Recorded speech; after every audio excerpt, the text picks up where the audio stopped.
guys! Welcome back to another episode of Utang Talk with Ate Red. I-address natin yung walang kamatayang question, bakit ako palaging reject? Gawa natin ulit ng video kasi dami pa rin nagtatanong guys. At kung sino yung nagtatanong, yun lang naman yung nakakakita ng aking mga one-liner or two-liner replies. So I hope tuned in kayo because dito naman is magpo-focus tayo sa credit report, sa credit history, saan makakakuha ng credit report, and what your credit report will tell you or help you understand. Credit history, credit report, at pagiging reject or pagiging approve, hand in hand yun guys, things na hindi mo pwedeng ma-separate.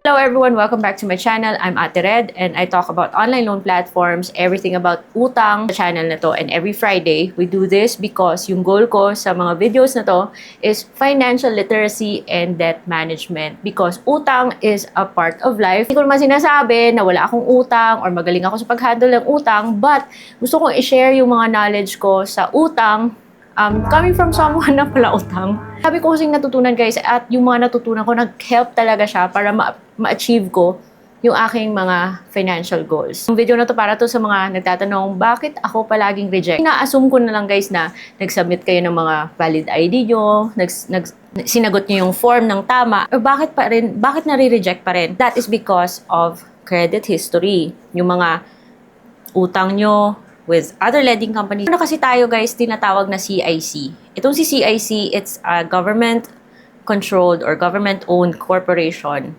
that collects our information as a borrower. So, meron na tayong CIC. And because of that, meron na tayong database kung saan nakikita ng mga lending companies kung kamusta ba tayo as a borrower sa ibang mga lending institutions. Hindi lang doon sa ina-applyan natin. So, itong si CIC, meron po siyang dalawang kumbaga parties involved.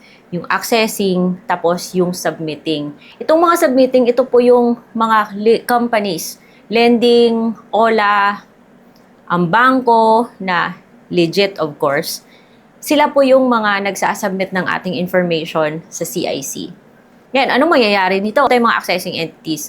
Yung mga accessing entities naman, ito naman yung mga companies or lending na may access sa ganitong database at yung whatever information nakikita nila sa atin, ito po yung makaka-help sa kanila pag-decide kung pautangin tayo o hindi. So, hindi lahat ng submitting entities are accessing entities kasi may additional requirements po yun. So, kung ang lending ay both submitting and accessing, it means super legit talaga sila, nagko-comply sila. Anyways, yung focus natin is yung credit report. Bago tayo mapunta doon guys yung sa CIC, meron tayong mga special accessing entities.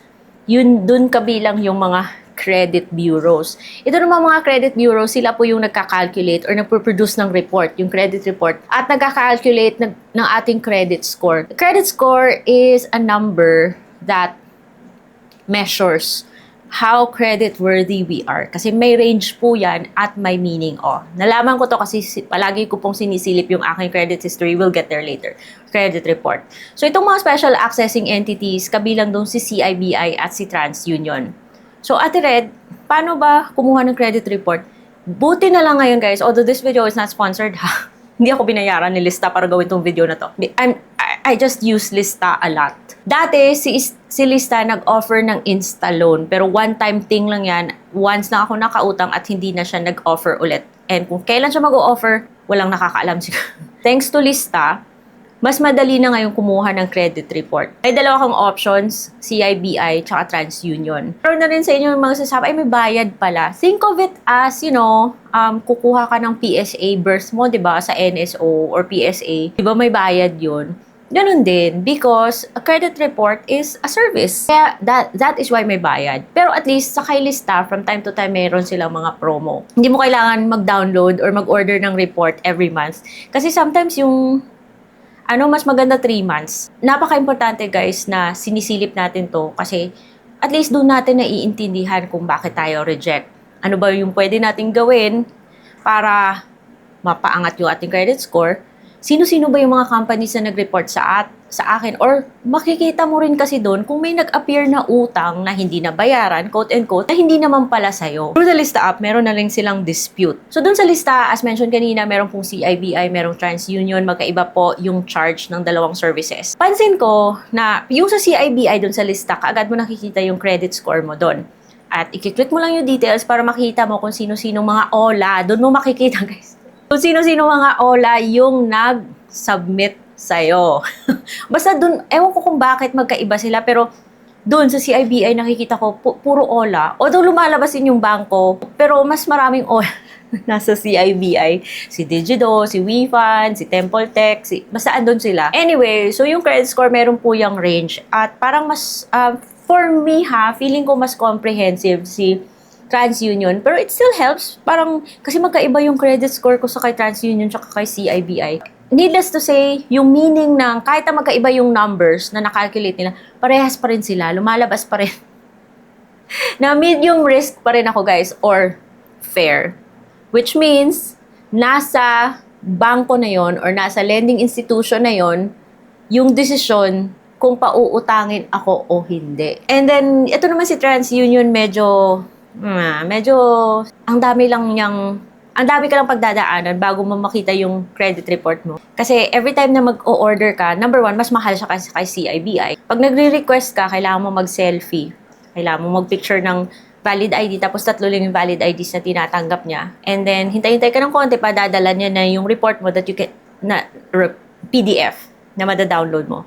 Tapos, in order for you to open that PDF, kailangan mo ilagay yung birth date mo. Ando naman lahat yung instructions. So, yun, every time na nag-order ka kay TransUnion via the List app, yun, pagdadaanan mo yun. So, kay CIBI naman is, kung ano yung info mo na nasa lista, yun na yun.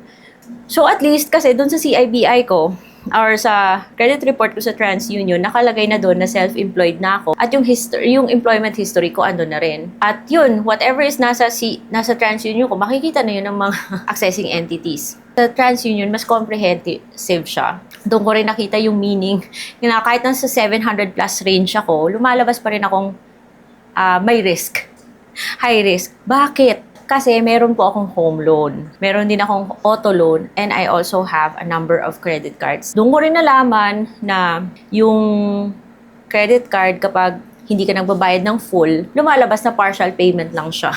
So, yung mga things like this, malaking factors yan para sa mga financing companies. Yun talaga yung pinagbabasihan nila kung pauutangin ka nila o hindi. Doon mo naintindihan na, alam nyo guys, na every time nag-a-apply ka ng personal loan sa Maya, lumalabas siya sa inquiries. Sabi ko, kaya siguro hindi ako ma-approve sa Maya personal loan dahil nakikita ni Maya na ang dami ko ng utang. Ngayon, siguro depende kasi yan sa mga judgment ni Maya eh. So, ilang beses ako nag-apply, ilang beses din lumabas yung inquiry. Sinilip talaga ni Maya yung aking mga kautangan, guys. Siguro yun yung reason kung bakit ayaw ni Maya ako munang pautangin. Doon ko rin nakita, guys, na si HSBC nag-inquire din. Hindi ako na-approve sa credit card. And maybe because yun din yung reason bakit ayaw niya akong i-approve. And doon ko rin nakita, guys, na before ako ma-approve sa home loan ko, nag-inquire din or may inquiry din si BDO, sinilip niya din yung aking credit history. Lumalabas din kung how much yung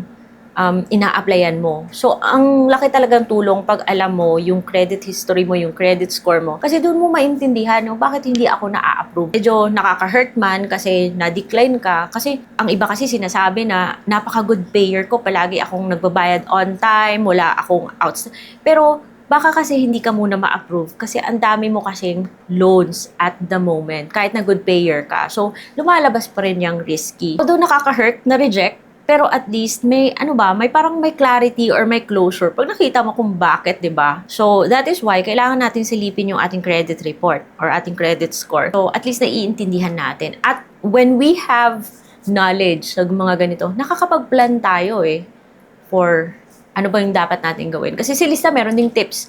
So, I hope ngayon, I hope ngayon mas naintindihan nyo kung bakit. Importante talagang alam natin to. So, may bayad, syempre, because it's a service. Tulad na lang yan sa pagkuha natin ng ating NSO-bers or mga valid IDs natin because it's a service. So, may bayad. So, that's it, guys. Please check your credit score very often and wag tayo palaging bitter. Intindihan natin kung bakit. Huwag tayo tampo-tampo kasi alaki talagang tulong pag alam natin kung bakit. So, that's it for today's video. Kung hindi pa kayo subscribe, make sure you're subscribed. I hope to see you again on my next vlog.